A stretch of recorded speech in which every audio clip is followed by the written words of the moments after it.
What's going down, my Paisanos? Welcome back to a brand new special video. And today I want to talk about Sonic Racing Crossworlds, which is the new, kart Sonic Racing game that has been making the rounds and honestly has got a lot of controversy. But there's a lot of people saying it looks good.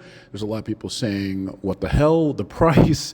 And the people are also saying, oh my God, the characters, the extreme gear is back, all this stuff. And in this video, I just want to kind of talk about my own opinions about like what is all like going on, and honestly, what do I think of the game so far and all that stuff. Now, to give the guys some context, guys, I actually think that Sonic Riders is not only my favorite Sonic racing game, but is honestly the best racing game of all time. That and Sonic Riders Zero Gravity. Sonic Riders and Sonic Riders Zero Gravity are some of the best racing games I have ever played in my entire life, and they are truly just perfect games to me. I usually don't prefer one over the other. I usually, say, oh, I feel like playing Riders today, or oh, I feel like playing Sonic Riders Zero Gravity. And actually, recently, I just 100%ed Sonic Riders 1 on my PlayStation 2 recently, just by myself, just because I was just playing the game and I just felt like playing it, and I just love that game so much.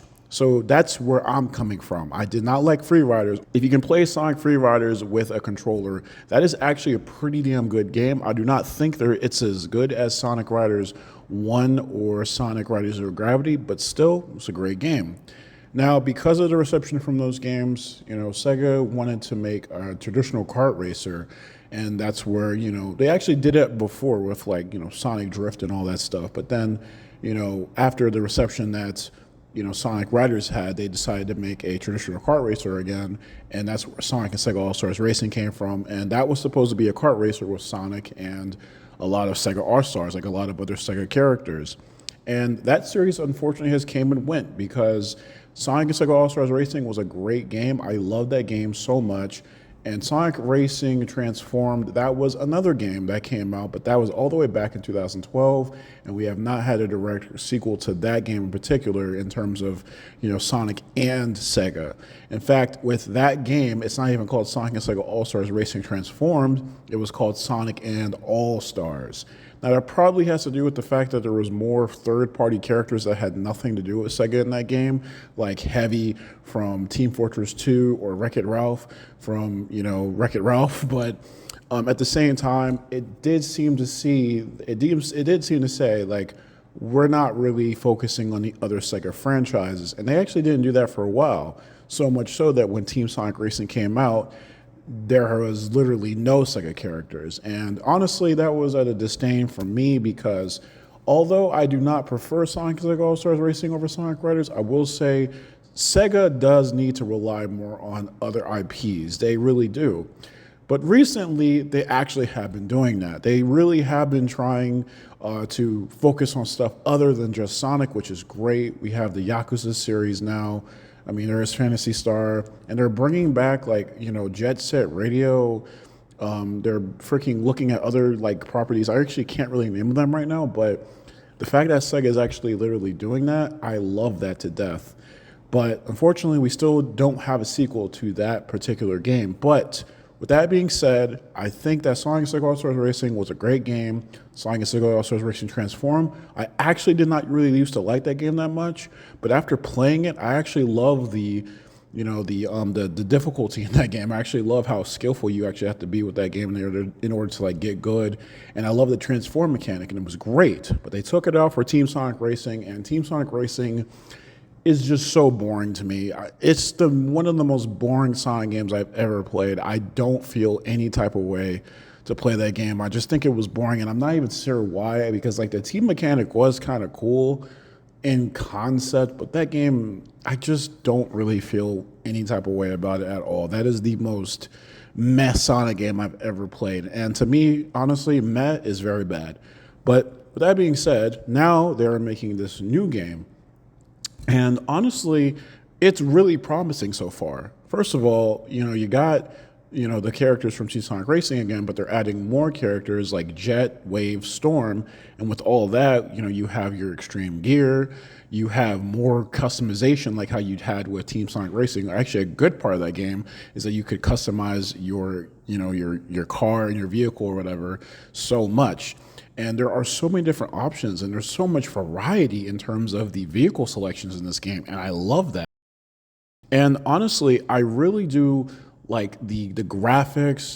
The music is actually pretty nice too, even though I can't really hear it in a lot of these like gameplay tests and stuff like that. And unfortunately, I couldn't try the beta because my PC is still like dead. I'm still trying to build my new one, so I couldn't play the beta test to see how the game actually plays. But from what I'm seeing, it looks freaking amazing. I also really like the fact, and I can't say this enough, but I really love the fact that they brought the extreme gear back for this one. You know, it's like, in a way, it's like they're trying to make it so that this game is kind of like a game for all Sonic fans, or all people who like the Riders and the other games. Now, I will say, the extreme gear really don't look like they're as fun to control as they were in Sonic Riders. It's kind of basic looking. It doesn't have like all the mechanics that the Riders games had, but it still is nice that you can actually use extreme gear in this game in general.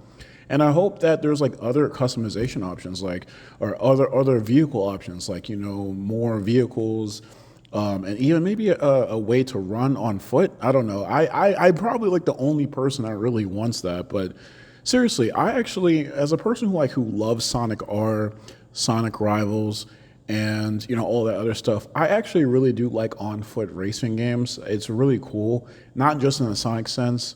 The concept is really nice, and I would just love to like go around this world and just really explore it. But honestly, I'm really looking forward to this. And what I really like about this game is that even though this is not a Sonic and Sega All-Stars game, it's not at all, they are actually bringing in like third-party characters, and I feel like that's going to appeal to a lot of people. And that's a great marketing strategy, of course, you know, to bring in third-party characters. But man, they brought in, I don't even know his name from Yakuza. That's a big one. He looks freaking cool. But then they brought in like Hatsune Miku. And if you guys don't know, I'm actually a huge fan of Hatsune Miku, because she's cute. And I love like the music and stuff like that, but also I'm a gooner. I'm just gonna be honest. But I really do love the fact that they actually did that. And now I'm thinking about it, man, it'd be really great to see more and more characters to be brought in this game. And that would probably justify the price that this game is actually having for admission, which I will get into later in this video. But yeah, the freaking custom characters, the guest characters look awesome. And I'm pretty much probably going to get the game just for Miku. I ain't going to lie to you. I'm probably just going to play as her like all the time. Like, especially like, oh my God, if this game like had like Honey the Cat in this game, oh my God, I don't even know what I would do in that situation. I don't think you guys could contain my excitement for that one. But with that being said, the game looks great. But of course, it does have a lot of comparisons.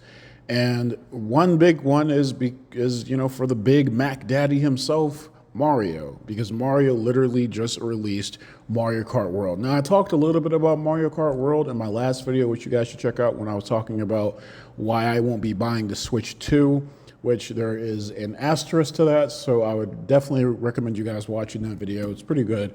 But I will say right now that Mario Kart World in general, you know, if you guys couldn't tell, I think actually is a pretty damn good game. I do love that game so much, and honestly, I love looking at footage from that game and kind of lamenting that I'm not getting a Switch right now, because it looks amazing. It does. Like, you know, Mario and Sonic are natural-ish kind of rivals, so it's kind of natural for, you know, people to compare the two of these games, or the two of these franchises.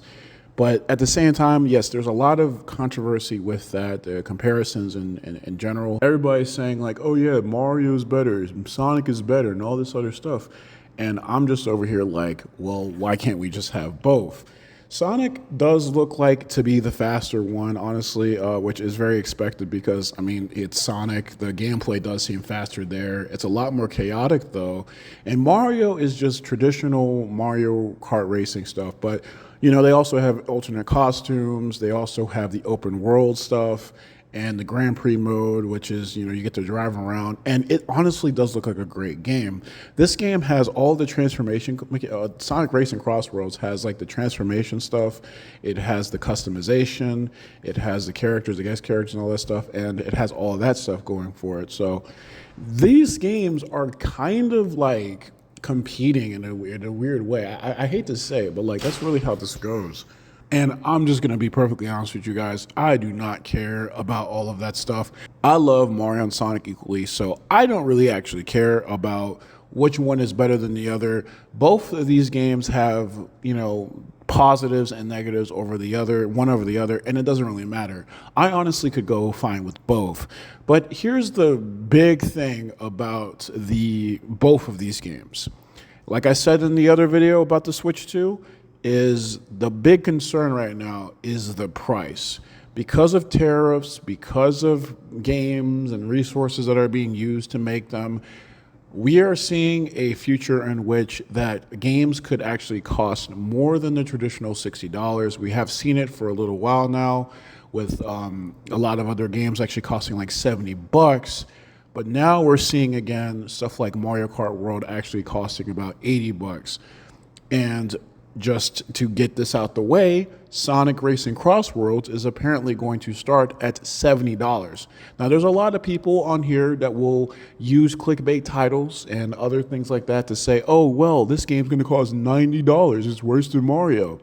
It's only $90 if you get the deluxe version. And this is not the first time that Sega or anyone else has done this. There have been literal Call of Duty fucking deluxe packs or whatever, where you can buy the game at $60, but you can pay like $40 more for like extra stuff.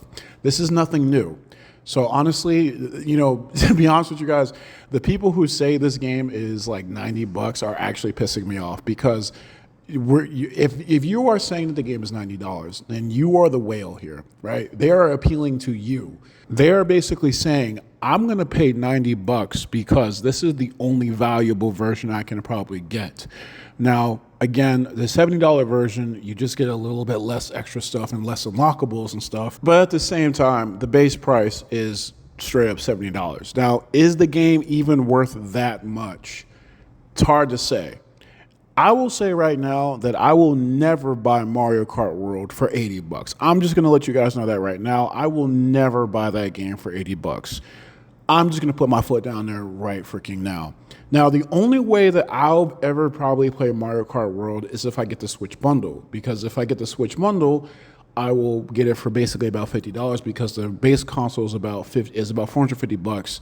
And if you get the bundle, that's $500, which is an extra $50 from the base price. And that's basically meaning that you get the game for about $50 roughly. Now, with that being said, I feel like that game really isn't worth $80. I don't think any game is really worth $80, to be perfectly honest with you guys. And I know I've heard people say like, oh yeah, the Grand Theft Auto 6 will cost $100.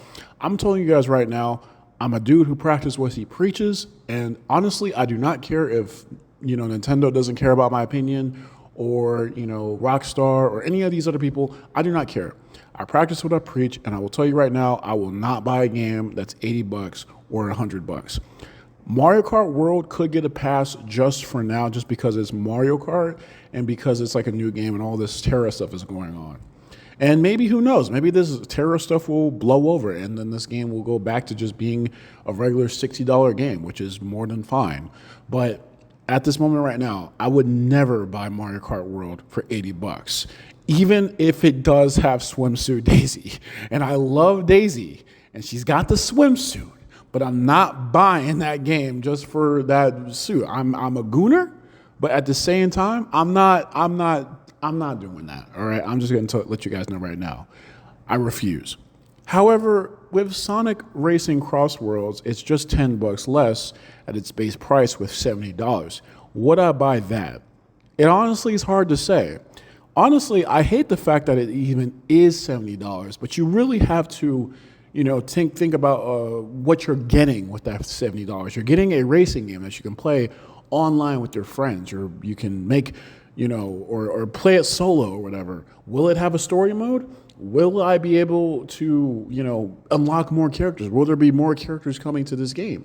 Will there will be crossplay actually. Takashi Iizuka-san has literally said that there will be crossplay, which is awesome. Crossplay should be literally in every online game, honestly. There should be none of this locked region, or not locked region, locked console, locked platform type stuff anymore. We are living in a very worldly era where a lot of people want to connect with others, and that really should be the goal now for a lot of video games. But with that being said, again, is that enough? I mean, I don't really know. Honestly, at this point in time, I want to say that I definitely will be buying great Sonic Racing Crossworlds, but this game also is releasing all the way in like September, and I feel like we really need to get past the point where games release so far after when it's actually announced, because hype does kind of die down, and I don't see too much going on with the advertisements for this game. And honestly, I don't know, it's whatever. People will buy these games no matter what. It doesn't matter. But for me personally, I don't know how much I'm going to be able to be willing to spend $70 just even on this base game. Now, I probably, if there's like a sale or something like that, then yes, maybe. But even with, the whole, I know I said earlier that, people are saying that $90, like those people are stupid, right? Like people straight up saying that it's $90. Yeah, they're straight up stupid. But I won't lie, I don't even know if this is worth $70. And it's so hard to say that because at the same time, it is a great looking game. It's probably one of the most amazing Sonic racing games I've ever actually seen. The graphics look great, like I said. Amazing character or card customization, lots of characters, the guest characters. And I love the fact that there looks to be a lot of skill involved with this game. And it's a very inclusive game, But at the same time, I'm just not really sure yet. But I will say that this is probably just a me thing. If you're probably watching this video, I will say that maybe from what I've has said in this video, you're probably thinking to yourself, yeah, I'm definitely going to buy this game. And all the more power to you guys, because I'm a guy who just doesn't like to spend a lot of money. Like, the last full price game I've ever paid for was Dragon Ball Sparking Zero, and that was all the way back in October. And I'm really selective about the games that I spend my money on because that's just me. But if you're looking for a game in the future with, Sonic characters and kart racing mechanics and all that stuff, then this is probably going to be it for you. And who knows, I probably might actually play the game myself. I don't see a reason why not. I just need more incentive on why to buy it. Maybe if they added Honey the Cat, actually, straight up, like if they did add that, I would definitely buy the game. Little things like that. But with that being said, I will have to say Sonic Racing Crossworlds looks like an amazing time. I don't feel like we should have more discourse over which one is better or which one is worse in terms of, the comparison between Mario Kart World and this game. I think both of them look great. We can always have both. We can always have our cake and eat it too. With that being said, guys, thank you guys for watching this video. More videos coming soon. Like it if you like it. Subscribe if you want to see more. And as always, guys, Johnny.